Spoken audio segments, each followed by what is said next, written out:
Hello everyone and welcome back to another Sunday show and tell video. I actually am getting one posted the next week despite what I said in the last video. I think I had said in the last video where I showed some of the ceramic mugs I've made, I think I said, oh, I'll show some printmaking, but then I noticed in the back seat of my car I had this sketchbook. And when I flipped through it, I realized it's not completely full. I apparently have a really bad habit of just quitting like 10 pages beforehand, but it's mostly full. And I thought we would have a look through. So this is from, well, it doesn't start in the horrible incident of 2020. It starts a week or two beforehand. So let's actually go into the book now, eh? That's a handout from something far more recent. Anyways, so some notes here. And let me just adjust. It looks like the lighting's all messed up. I've got like, if I pull up, you can see I have like two different spotlights. But this room is bright. I swear it is, but you wouldn't know it if you... Everything on camera always looks like it's in a dungeon. Maybe it's just the viewfinder. Anyways, the first mention of Corona-chan canceled Mrs. Machosin International Summer School for the Arts. I had registered for a printmaking workshop because what you see a little bit here was looking at where the workshops locally were, because I lived in Vancouver. I was spoiled because Emily Carr had continuing studies. Like Langara has continuing studies, visual art stuff. Even the Vancouver School Board used to have like painting classes and stuff like that. So there is a lot of that, whereas where I live here, really there's not. You have to go down to Victoria, and even there's not a lot.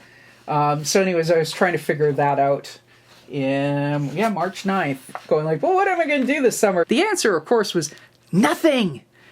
Nothing is going to be happening in summer of 2020, other than what I could do at home. But anyways, then I drew a self-portrait. I honestly hate doing self-portraits, which is why for like a week I made myself do them. And back in the day, I used to love my Coke. And of course, the joke from the music industry is that means something else. I didn't like music industry Coke, let's be very clear there. But I liked the brown fizzy stuff. I even like kind of collect Coke memorabilia. So that's like, obviously I was obviously jonesing for caffeine then. Oh, back in the day, I can't have caffeine anymore because I have a heart arrhythmia. I miss Coke. I really do. It's the weirdest thing. I really shouldn't, but I do miss that stuff. And now that I'm talking about it, I can almost taste it in my mouth, and I haven't had any for like 3 years. Anyways, so it's more doodling.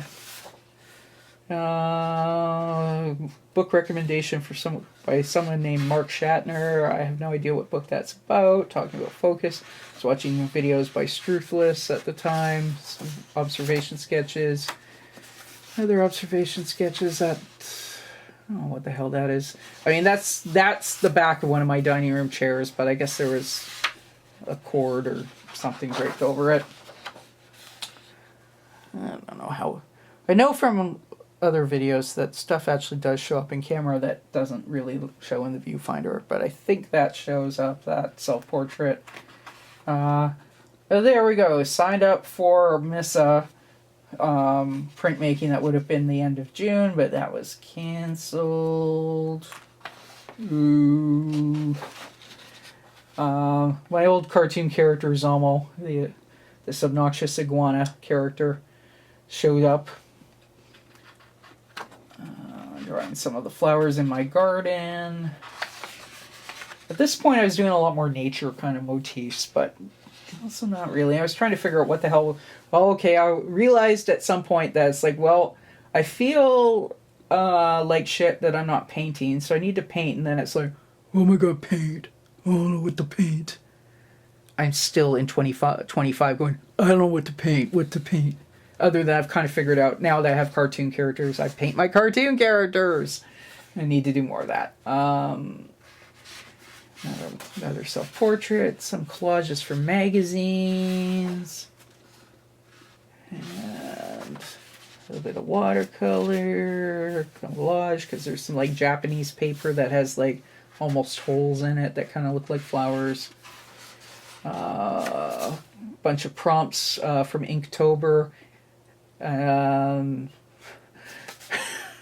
Beavis approves of the collage stuff. I guess you can tell I was single.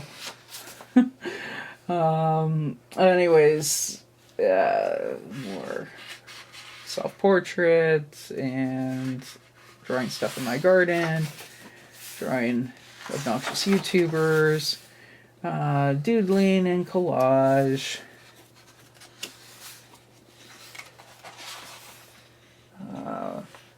March 14th. I think at this point the lockdowns are starting to happen.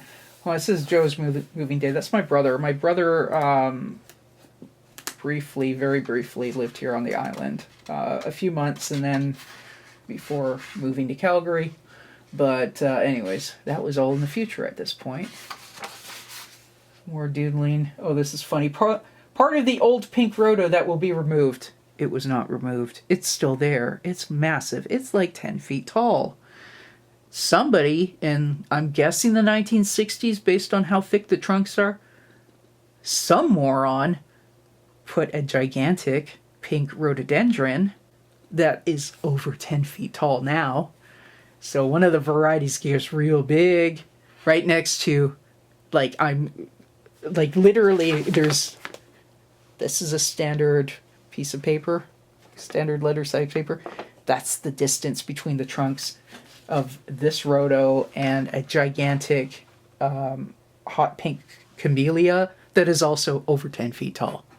And they're both more than 6 feet wide, and they're kind of intertwined. Anyways, at the time I was thinking of taking out the rhodo to save the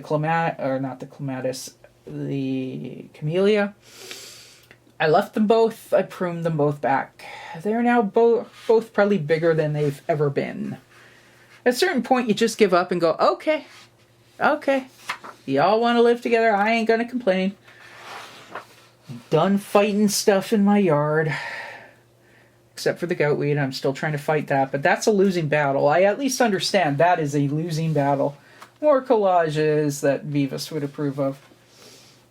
More self-portraits.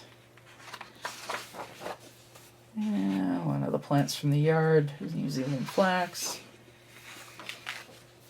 Cochise! Aw, let's zoom in on Cochise. This is my brother's cat, who is no longer with us.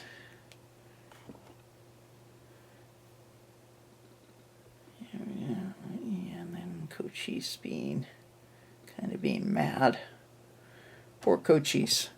My brother wasn't able to move right away. Like, he brought stuff, but he was gonna still have to be there for a month or so. So I took care of Cochise, not here at my dad's house, but I would go and play with Cochise every day for a month or so until my brother got here. And then, yeah. Cochise eventually didn't make it, but that's another story. Some drawings of a big old tree that I have a view of. Some drawings of high heels. I started in the brainstorming and whatnot and working through all the... I'll zoom in on a couple of these. I think that little drawing is particularly nice. In my morning, cause, the morning pages thing that you do for The Artist's Way, started kind of, I guess, reminiscing. Well, because I was already kind of thinking about, like, the 90s when I was, like, 18. And aside from the art school thing, I also looked like Barbie, and I kind of dressed like Barbie at that point. So I was kind of reflecting on that, I guess. So I started doing a bunch of art about... because I had no other ideas at that point. But I started doing some, like, still life drawings and whatnot of, like, high heels and, like, makeup and jewelry and perfume bottles and stuff like that. And I started a series that I never really finished. And then the other thing... zooming back out again... was life drawing. I'd wanted to get back to life drawing. Well, of course... 2020, there's no frickin' life drawing in person, right? So the reference is Crocus Cafe, and I forget if that was a YouTube channel or it must have been its own website, I forget. But I found some online references, and then I would like draw YouTubers. This is Davy Crocco, rest in peace, Davy. He passed away a couple of years ago. I forget what happened. I think he had a heart attack, very young. He was only in his, I don't even think he was 40 when he died. But anyways, I used to watch Davy Crocco's videos. He would do stuff about like, well, he would get into some conspiracy stuff, but he also got into weird stuff like Bigfoot and whatnot that was kind of more fun. So I used to watch Davy. But Davy's no longer with us. Rest in peace, dude. And also drawing clematis, some thumbnails for a series. Well, I was talking about like the beauty stuff and high heels. So I was going to do this. I did start this painting series that had to do with, like fancy purses and girly stuff that kind of, in a way, it's kind of funny to talk about it now because now I think fashion has had one of its shifts again, right? It's been through a couple fashion cycles because now it accelerates more and more. But for a long time, it kind of felt like, and maybe it's just the way I was raised or whatever, that, yeah, fine, okay, you can have pink and ruffles, but that's really for girls who don't get good marks. Yeah, like, this sounds horrible when I say it out loud, but it was kind of a little bit discouraged. And again, maybe that was just more my personal upbringing. But, like, I can remember times when, and my best friend disagrees with me on this, but I think she went to different stores.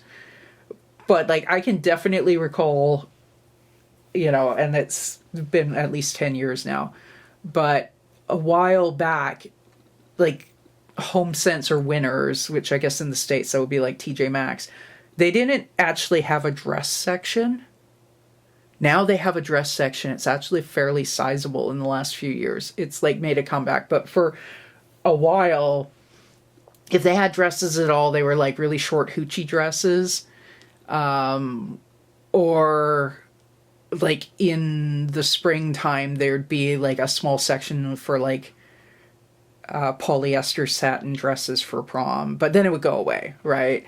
So anyways, it seems that a more feminine fashion has kind of come back in a little bit, but for a while, and like even in the, like, well, I mean, I came of age in the 90s, so yeah, like when I say I used to dress like Barbie, I kind of dressed like skanky Barbie because like in the 90s, like the 80s frilly type of stuff, really, it was gone. Like you did have like the baby doll dresses that like Courtney Love would wear and whatnot, but even those they weren't that feminine.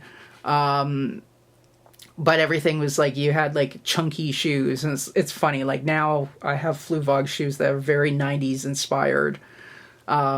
And they're fun and they're comfortable, but, like, things that were more delicate and whatnot were not really a thing in the 90s when I came of age. So, and even after that, it seemed to be kind of like, oh, okay, well, I guess if you're, like, a beauty queen and you're going to be a trophy wife, but otherwise, like, you wouldn't. Anyways, maybe I'm just, like, projecting my own pathology, but point is, that was something that I kind of yearned for a lot. Like, of course, I'm saying this, I'm off camera, but I'm wearing leggings, I'm wearing, like, a black t-shirt and whatnot, because I just ran around to Costco with my dad earlier today, and I don't give a shit what I look like right now, which is why I'm not on camera. But I do have more dresses and stuff. But at that point, it kind of was something that I wanted, but felt disconnected from, I guess. Well, not disconnected from, because I had it in my closet, but I had, like, it's like, where the hell are you going to wear this? And at a certain point, you just go, I don't know. If you have a sequin dress that you like, wear it to Walmart. Who gives a shit? If you've ever seen people at Walmart, people wear far weirder stuff. So anyways, that's a whole different rant, but it kind of relates a little bit to some of the stuff from this book. And then I was doing just some random collages with like some Japanese papers and whatnot, and doodling and more. These are from Line of Action. These kind of life drawing. I'll kind of flip through a little bit. And, oh, well, here we go, drawing shoes. And also trying to have a looser style. So I was looking at some of Warhol's original back when he was still like a fashion magazine illustrator, and his very loose style, and being a little bit inspired like that, and drawing from still life. And none of these really, this black outline probably is the closest in shape. That looks heavily distorted. I mean, it's one of those things where it's probably accurate, roughly accurate from the angle, because it's a weird angle, but it feels really weird. That was a pair of red Guess pumps that I had. I don't have them anymore because in the last year or two, I've just been on a kick of getting rid of anything that's fake. I tried to not wear polyester because it makes my skin break out, and then I found like any of the faux leathers, I just find they make my feet really sweat, and it's uncomfortable and all that. So I just like, well, then I don't wear them because they become uncomfortable. But then they're taking up space in my closet. So I don't have these anymore. These went to the Value Village donation bin a long time ago. But I do remember doing a bunch of drawings of these, not just in this sketchbook. I think more from the same pair. That's a different pair. This pair I still have because they're fabric. Upper. Of course, some of the fabric ones are lined in the plastic fake leather, which makes them also suck, but whatever. More Sketch. This is Sketch Daily reference. So I was trying to get more into drawing from observation, although those are photographs. These are more YouTubers I watch, Royce and Mersh. I go off and on. Sometimes I don't watch them for ages, and then I watch them again, and it's like, I think they get more and more offensive every year, or maybe I just... Well, no, they do get more and more offensive every year. It's not just that I'm becoming like a old church lady. Anyways, a little collage with Japanese paper after kind of a famous image of Keith Richards that I have a poster of upstairs. Drawing on my rainbow parrot tulips. That's from a photograph, but it is from a flower that was in my yard. I think I still have one or two of them that come in, but this flower bed has now got very congested. I think they're kind of getting choked out. Or Sketch Daily references. Sort of figure drawing, but not life drawing, obviously. And trying to be, again, looser in my style. And a bunch of this. And in the meantime, of course, I was working my way through The Artist's Way and kind of trying to figure out what direction I was going to take, because it's like, oh, part of me wants to be a comedy writer, part of me wants to go back and start making music again, although I recognize that was a really bad idea, so I didn't do it. Part of me wanted to, be a painter, all this sort of stuff. Some of the stuff that continually... This is a little, like, planter thing where he's got a hole in the back. Actually, he's full of pencils, and he sits on top of one of the speakers next to my main computer. And then some random doodles. Glass. What we got here? And then we've got Zamo again. Zamo being offended. Grr. Ain't no pink lizards. What the hell? Obviously offended at this. Those are Cosmos flowers that I had drawn I planted in my yard. I think these pages that are blank, they do have little gray boxes. I think this is where I was supposed to thumbnail for the circus series that I didn't do. One of these days, and then we got back to a doodle. Pages. And we have a couple pages that we're going to skip because there's a drawing in there, but there's also some writings, and it's a little bit stuff that I won't put on the internet. So there we go. We have, and then that was kind of the end of drawing in this book in 2020, which, let's say, August 4th, early August. And then the book got set aside, and I was drawing, but in other books. And we come back to it at the end of 2021, so, and only for this little area. So like a year later, what happened in the meantime, at the end of December 2020, I started to sort of be pulled more towards what I would look at now and say narrative work, right? But I was like, okay, I'm going to stop painting. I don't know what I'm going to do, and I started writing, and that the writing stuff became eventually. I was starting to write it at this point. It was the Nick White Show, and I'll link to the Nick White Show down below. I didn't actually produce any episodes of the Nick White Show until 2022. So I was kind of developing the idea for like over a year. Not quite a year and a half, but over a year. So that's kind of where all my creative energy was going for that. And like I was building like little set pieces and whatnot. And in the meantime, I kind of got interested in U2. I had always actually hated Bono and U2 before then. But one of the things is that Nick hates Bono. And I realized that if I was going to write a character who hates Bono, who is also himself a rock star, he's actually going to know Bono, right? Because they're going to run into each other at awards shows, all this sort of stuff. I realized that that Nick would know a lot about Bono, and I knew nothing about Bono. So I started doing research, and then I realized that there were a bunch of songs I used to hear on the radio that I liked. Guess who wrote them? Fuck. So anyways, I had to grudgingly start liking Bono. I think I talked a little bit about this in the Bono Mouse book, which was from 2023. So that was later. But anyways, this was before... Hey. Excuse me. Something touched something and decided to make it even darker in here. Anyways, we've got a cartoon of Bono in the bathtub, which is kind of based on a fairly... I don't know how famous outside of U2 fan circles, but relatively well-known, let's say, Anton Corbijn photo of Bono. So that came back, and I was starting to doodle. But this book, I mean, I had a little bit of, like, trying to doodle in it as, like, a visual morning pages thing.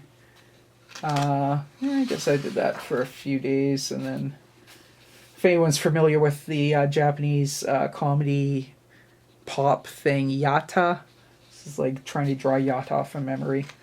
And then I was drawing some plants and whatnot. So that was January. Obviously, a New Year's resolution, right? All these drawings are from January of 2022. And it's sort of a vague... I don't think that's what the cover actually looks like. In fact, I know that's not what the cover actually looks like. For the Pop Mart tour itinerary book, I collected music memorabilia. So once I started liking U2, I started buying U2 stuff. Anyways, obviously I had a New Year's resolution about drawing in this book again, which lasted for a little while. Scrambled waffles. Let's zoom in here. This was some branding stuff for a show that never happened.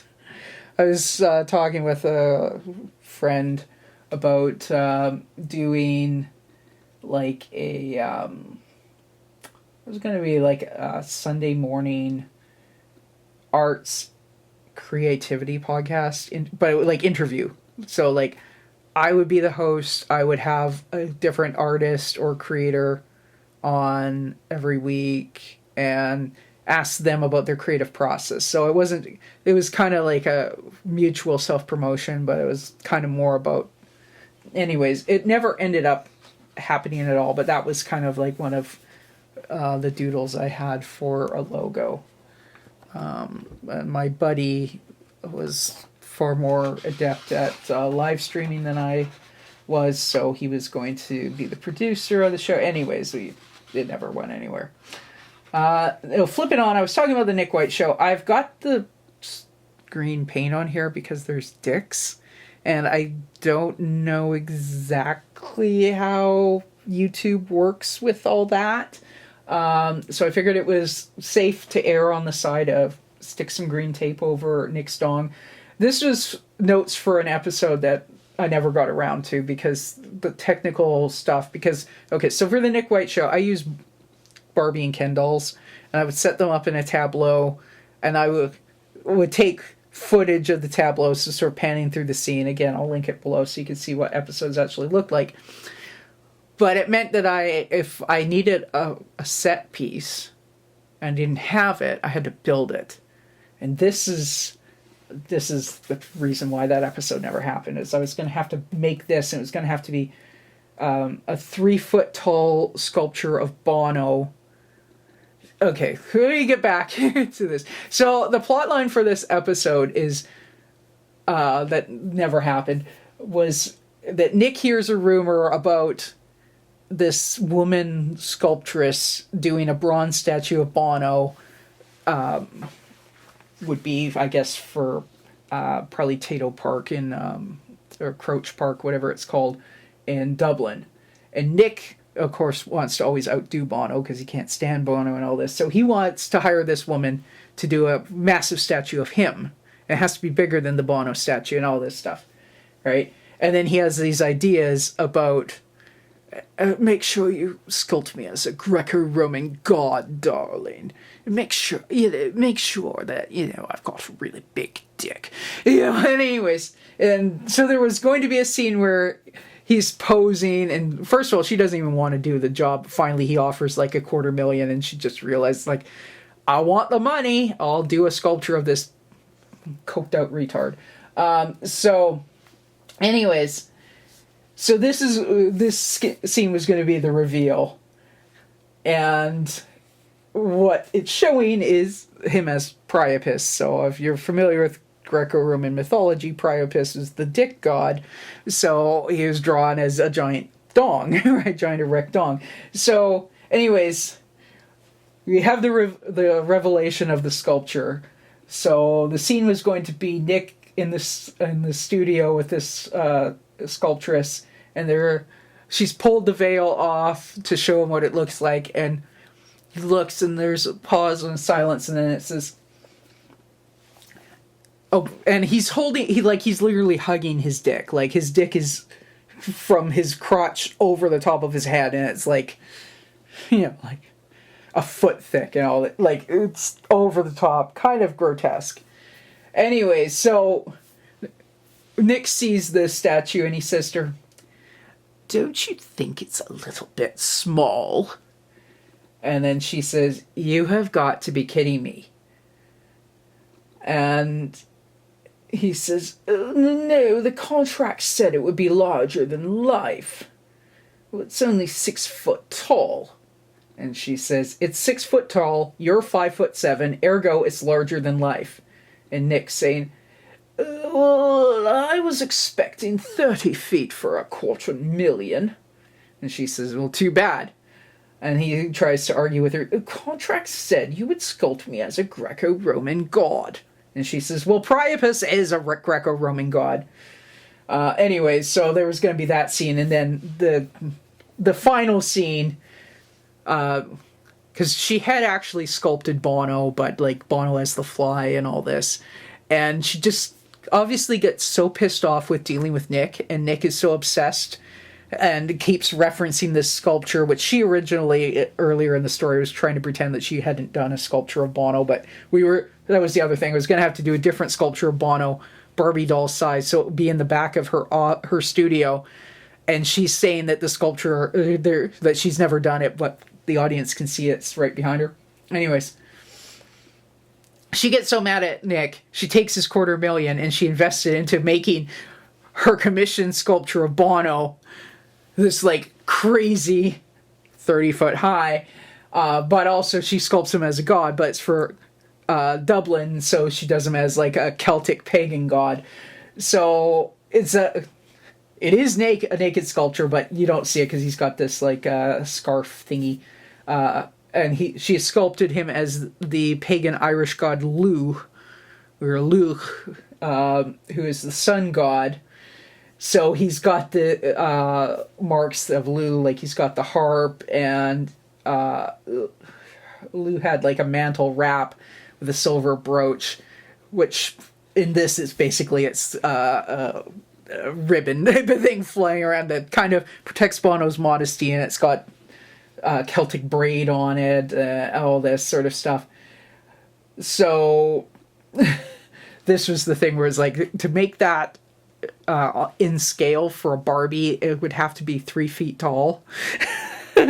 And I can sculpt a little bit of polymer clay, but you can't, that's way too big to bake it in the oven. I was going to have to use like epoxy sculpt and all this. I was like trying to figure out the armature and all this. It just kept giving me a headache, and that's why I never did the episode, which is why I'm telling you about it now, because otherwise I'd hide it for future use, right? But it ain't happening. Anyways, the last scene, like Nick, he's a rock star. He owns his own recording studio. Next to the recording studio, there's a titty bar, and in the titty bar, there's this staunch Irish Republican, Celtic revivalist, pagan guy, Podrick, and Podrick is the DJ at that club, and they're kind of frenemies. Nick thinks he and Podrick are great friends. Podrick absolutely hates Nick, because Nick's English and whatnot. But anyways, so the last scene is going to have them watching the TV, this sculpture of Bono as Lugh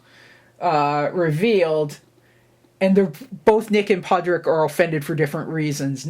Podrick is offended because he's pagan, and this is sacrilegious to draw Bono, the great shonin, sellout, a lot of Irish people feel Bono's kind of a traitor, so, anyways, I'm not speaking for all of them, but I hear that a lot. So anyways, and especially your IRA types definitely don't like Bono.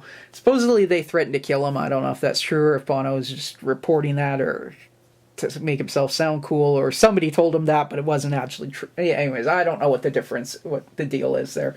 Apparently he says that in his autobiography, but Jerry Adams from Sinn Féin said that was nonsense and it never happened. So, who knows?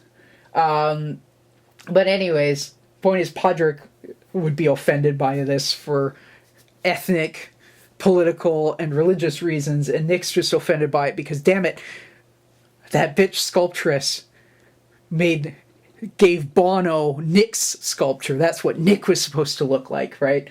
Anyway, so the last line has Nick and Podrick standing side by side, looking at the TV, and Nick says, "It would be a shame if something were to happen to that awful woman's studio or that statue."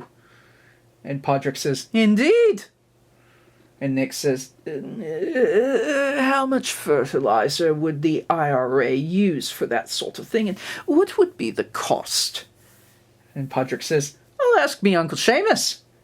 And Nick says, "Good man. Here's $100 to get you started." So the idea is Nick is going to have Podrick's thug relatives blow up the sculpture studio and blow up the sculpture. But anyway, that part I was not going to try and film because I guess, fireworks at Halloween or whatever, but I'd probably have... My neighbors tend to not call the cops, or generally speaking, this isn't that kind of neighborhood, and this isn't that kind of neighborhood where you would need to call the cops on anything or rat out your neighbors. But I think if I was blowing stuff up in my backyard, they probably would. So, anyways, point is, that episode never happened, and that sculpt never happened. Part of me, though, I probably wouldn't actually sculpt Nick as Priapus because, I just don't need to see that in my studio. This one would still be a fun sculpt to do, but to do it at a reasonable size, like 6 inches, maybe up to Barbie size, but something that I could actually bake in my oven with polymer clay. It would be fun. On the other hand, I don't care about Bono and U2 anymore. I mean, I still like their music, but I went through a whole phase where I was obsessed. and like used it for a lot of inspiration and whatnot. And now it's just like I don't care. He's a putz. You know, like, I mean, I'm sure if you actually meet him, he's probably a really nice guy. Maybe, I don't know. I've heard both versions. I've heard people say he's really sweet, and other people be like, I said hello and he gave me a dirty look. So, like, I don't, you know, who knows? But I don't care as much as I used to. So I probably wouldn't ever actually sculpt it, but who knows if I get bored. This would be a fun sculpture, actually. Let me see. Well, this is definitely still in the Nick White phase. So I actually found a Barbie or a Ken doll that looks like Bono, and it was not supposed to be Bono. It was the lamplighter from the Mary Poppins revival, but he kind of has stubble in the right sort of face, so in the right kind of hair. So I dress him up in like a little fake leather outfit with a black tank top and a necklace. I call him Fictional Bono. He actually sits on my desk with a redheaded bimbo, who's the interviewer from. There were a couple Nick White episodes that were like interviews. So the music journalist Ginger Babs, that doll is sitting on Fictional Bono's lap on my desk. But anyway, so we've got Fictional Bono beating the snot out of Nick, and Fictional Bono saying, I've had enough of your shit." Which, that, by the way, sounds way more Irish than Bono himself actually sounds like. And so he's about to punch Nick in the face, and Nick puts his hand up. He says, not the face, I just had it lifted again. Meanwhile, you've got Podrick in the background going, attaboy, Bono, hit the Saxon bastard again. Do it for all Ireland. And then Fictional Bono says, shut the fuck up, you're next. Meanwhile, Nick's wife over here, Joanne, say, wait, let me check if his insurance is paid up. Okay, we're good, beat the snot out of him. And Nick's like, shut up, woman. She cannot wait to collect that. If, well, not so much alimony because she unfortunately signed a prenup, but she's just hoping she outlives him and takes it all in the inheritance. Anyways, fictional world. So, April 26th, some more doodling when this is still Nick White era.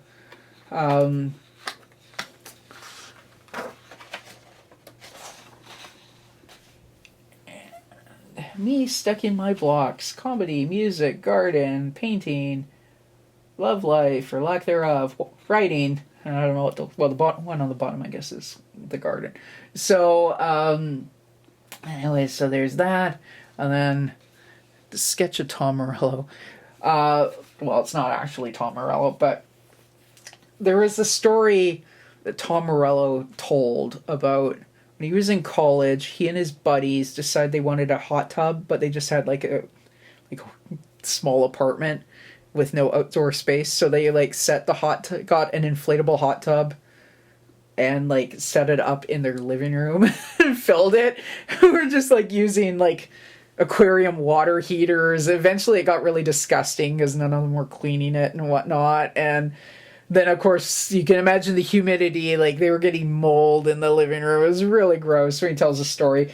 So I heard that, and I just envisioned doing it. I've never gotten around to doing this, but I had the idea of that I could do a sculpture of Tom Morello as the creature from the Black Lagoon, you know, climbing out of this disgusting DIY hot tub.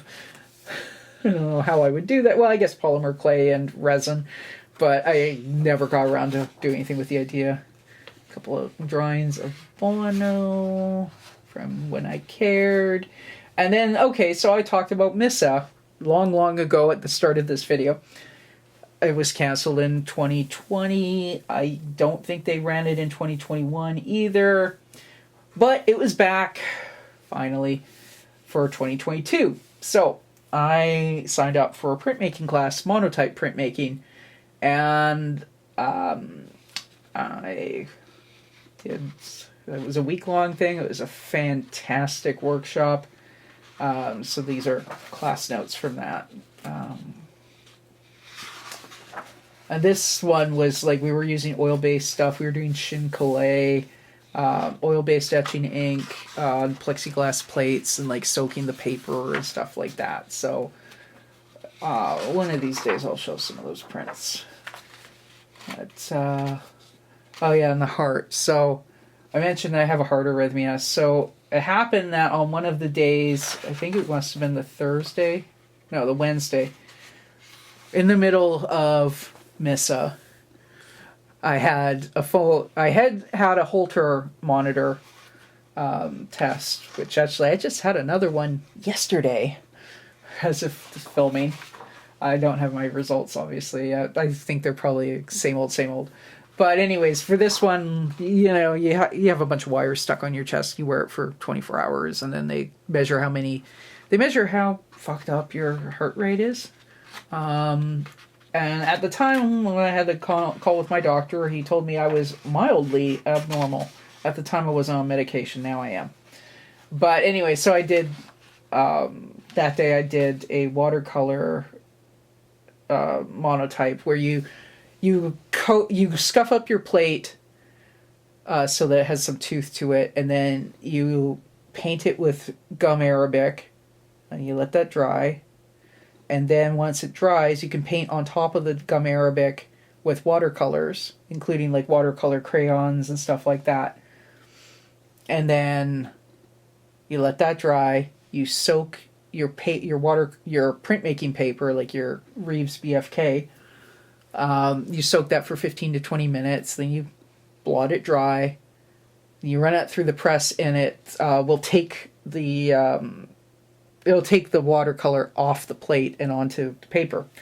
So anyways, I did a drawing of a heart with a whole bunch of way too much electricity coming off of it, because that's kind of what's going on. So, and then there was another one I did that was this, I had this fucked up dream once about a tiger waiting for me at the end of the tunnel. I could probably do some dream analysis on that. But anyway, so that was 2022. And then this book sat unused for a while again, because where are we now? We are at, maybe this doesn't show. It's a portraits workshop I did at Ladysmith Arts in August of 2024. So 2 years after that particular Missa. I went to Missa the next 2 years, but I used a different notebook because I misplaced this one. Anyways, so portrait, I think this workshop, I'm almost certain, was with Mitchell Villa, who teaches down in Victoria usually. Anyway, so I did, I think, yeah, this is the workshop that I did. If you see elsewhere on my channel, I have a video series where I'm working on Vote for Miles, painting of Miles running for office, Miles Mara, of my Mouseman character. That was started in this workshop. I think it was over a couple weekends. I forget now. Or maybe it was a full week. I don't remember now. But it was multiple days. So more notes. And some ideas about other stuff. And then this book kind of became like my Ladysmith Arts workshop book. So this would have been one of the ceramics classes. I have this little sculpt of Noah head, and it's a rattle, so there's clay balls inside, so you can shake his head and you hear this like sound. So I have that, and obviously this is my doodle for that day, and then I'd also drawn Ricky and Miles in the book. And these are ideas about glaze patterns. I actually haven't glazed that Vote for Miles. I decided it was fine as is. These notes, well, these have to do with my local Catholic Women's League. We had our 80th anniversary last year, and I was helping plan the decorations. So, drawings of plans for the photo booth, which have nothing to do with how the photo booth actually turned out. It's on the day of, you just make it look cool and forget the plan. Rough plan. I think I was explaining to my dad the layout of my church and how the pews were. I don't know why, because he doesn't care because he doesn't go. And then we've got Ricky praying. Got a bunch of random little paper bits falling out the middle. I took a bookbinding class, a couple of bookbinding classes at Ladysmith Arts. So more notes or plans for ceramic stuff. More ceramics planned. This is the version I actually built. We will eventually see some more ceramics, like sculptural ceramic stuff that I built. So stay tuned. Notes for another of Mitchell's classes up at Ladysmith, talking about differences between oils and acrylics. So that was like a beginner intro to oil painting. Because I've been painting acrylic now for 30 years. Longer than that. Yeah, 30 odd years, 30, 35. Well, not 35, but more than 30. Because I think I started painting with acrylics probably in like 8th grade or something. So that would have been early 90s. Oh God, it is getting close to 35 years. I've done some oil painting in the past. I actually, when I was at Emily Carr taking like night courses, like continuing studies, I distinctly remember taking an oil painting class. That would have been 20 years ago now. Or at least 18 and probably 20. But then I kind of hadn't painted in oil since. But I have a lot of acrylic paint still, but I want to transition into oil painting only. I do think it's actually better for the environment, linseed oil versus microplastics. I think it's actually safer health-wise. Depends on the pigment, obviously. If you're playing with cadmium, like, don't get your fingers in it, wear gloves. Odorless mineral spirits aren't great for everyone, but they're a lot better than turpentine. Like in the 90s, like you go in Emily Carr and like it would punch you in the face from the painting studios. Like it was bad. We don't have that problem now with odorless mineral spirits. I mean, again, they're not spectacularly healthy for you, but as far as a lot of other art supplies go, they're not bad. The big thing is like having places for work to dry. I don't currently have any drying racks. Like, and actually I'm going to diagram this in the very back of the book since, as I mentioned at the beginning, there's a lot of, I kind of didn't quite fill the whole thing. So, but we'll come back to this. But in a lot of art schools you see where they have, these uprights will be like plywood. Sometimes MDF if they're really cheap, but usually plywood. And you may have another plywood going across. So you have all these slots, so you can stick your canvas in there and let it dry for, a month, a whole term, 6 months. I don't currently have any storage like that. If I was going to be doing a lot of oil painting, I would have to sort something like that out.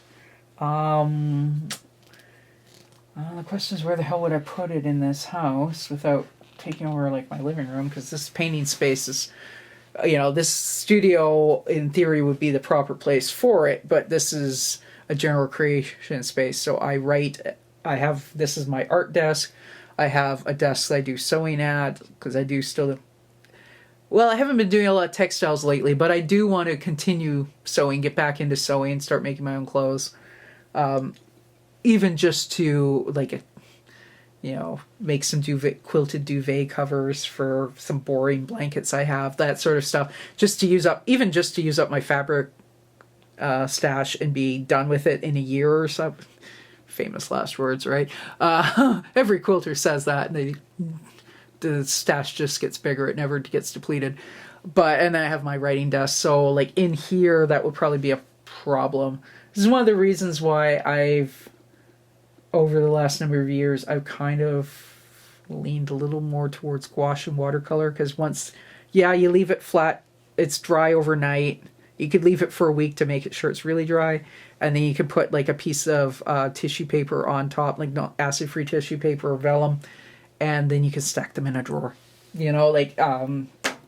So Anyways, but I would like to get into oil, is the point of that discussion.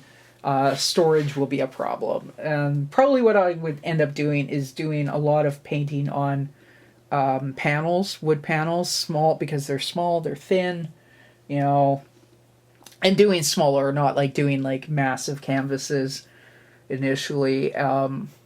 Probably easier to sell, honestly. Well, maybe not, because a lot of art collectors, they want something big and impactful, but you have to have access to the studio space for that, and right now I just don't. Anyways, we'll see how that goes. There's a whole other thing. This is one of the Mitchell's handouts of like close-ups of eyes. That was like one of our exercises was that.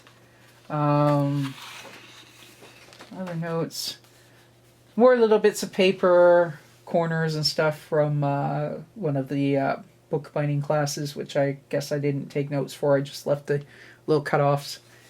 This is like Tibetan Lokta paper or something like that. I always get the name wrong every time I try and Google it. Anyways, then a little ceramics. This bust of Miles, I don't think I've actually sculpted that. It's very similar to a little Elvis statue that was like a 2-part pot that I will show on some future show and tell. But then I drew Ricky's boss, Big Mike, and that's I do have this sculpture, so I think that's what I ended up sculpting that night. And then more notes from the oil painting class. In the previous show and tell, we had the Bad Gator mug with Granny Thorson, so that's the brainstorming for that. Noah's daughter Ursula, as Inspector Ursula, which I haven't sculpted yet. More notes from oil painting. And some brainstorming for, actually I can show you this. So for my diocesan CWL convention this year, I was on the planning committee and I helped with the artwork. So it became that, and this is you can sort of see it's a collage. I don't know how, but this is watercolor paper. I did the pieces separately and then cut them randomly to get random, etc. And then that became the main artwork. I did a bigger version of this, which is honestly now trashed, for like a welcome and poster showing above the registration desk. That was like 22 inches across or something like that. And I didn't flatten it properly and I didn't glue it properly, so everything's kind of like curling up like that. But it only needed to last for 3 days, and it lasted for 3 days. And I threw it in the back of my car. I'm sure the other CWL ladies would be horrified if they knew how I treated that when it was done. It's like, well, the one I just showed you guys is the good one. The other was just like a mock-up for decoration of the hall. But anyways, I do have a photo on my Instagram of the big version when it was nailed up above the registration desk on the first day before it started curling. Like, we were adding extra bits of like masking tape rolled up to try and stick the thing together. It didn't want to behave, but that's also my fault, because the paper was so huge I couldn't stretch it on any of the boards I own. So now I have heard some people say, well, you don't need to stretch it the old-fashioned way. Like, you paint it on the one side, and then when it's dry, you flip it over and you like spray down the back side. I don't know how well that works. Just saying. Because the backside, granted, I didn't like spray it, but because I couldn't find a spray bottle, but I had like, burn me for thumping underneath. I did get like a damp sponge and like wiped the back with just plain water, which is the same idea of spraying the back with water. It didn't relax the curl at all. Like, it really didn't. What I probably should have done was, after I painted the pieces, like I had them sitting on my desk for a week or so, I should have, like, the next morning, as soon as they were dry, put tissue paper over top just to be sure, and then like lay them flat, stack them up, and then just put like a crap load of like heavy coffee table books about art on the back to weigh them down and like flatten them that way, and I didn't do it. So that's my fault. But anyways, the reality is not all art is meant to last for centuries. Some of it is meant to last for 3 days, and then maybe I'll use the pieces in a further collage. I don't know. But yeah, anyways, more notes from oil painting class about the stuff about varnishing. And like your different layers and stuff. Oh, this is like a painting I'm working on, which is sort of done, but sort of not done. Like it's been drying now for like since November, or since December anyways. And I keep feeling like it's sort of done, but it might need a little bit more. So, I don't know. Anyways, and then this is back to clay class. This is a sketch for a little bust of Ursula that I drew. She's cuter in this, but I think angrier in the actual piece. But the other is a little more jagged. We'll show that on a future show and tell when I kind of line up all my little bust schedule. Well, probably won't do all of them, but I'll do like a few at a time over several videos. Drawing from another clay class, Ricky riding a whale. The finished version is right behind me, but I'll show that in a future video. The other thing, I think I mentioned, so I mentioned about busts and stuff, and I think I said in the last video, like, oh, well, you know, if the next round of clay class goes ahead, then I'll wait till that's done and show you what I've gotten, the little busts I've made, or if that gets canceled, I'll show you the busts, you know, in a couple weeks. It got canceled. Not enough people are registering for this term, so a lot of our regulars are away traveling in May and June, so, like, yeah. Anyways, but the stuff I already have done, I'm sure will be through the kiln in a week or so I'll go collect it, and then I can do a show and tell in the end of the month in June. I think next time I really will show some printmaking stuff. Just try and have it on like a rotation. This is also sketches for clay class. Those pieces are also right behind me, but I'll show them another day. That one did not get built. I remember starting it, it just wasn't working. I forget what I did instead. That's something about chia pets, and then that's drawing I just, that's like a drawing for a teapad, or a teapot. And then that's the drying rack diagram I just drew you, and then my tradition of like being lazy and not finishing the last few pages. So that is the sketchbook. God, I feel like I've been talking an hour. Have I been talking an hour? Oh my god, I may have been talking an hour and a half. I'll probably edit a couple things out, but I have a feeling this video is going to be a long-ass one. So anyways, hope you've enjoyed it. Thanks for watching. Bye for now.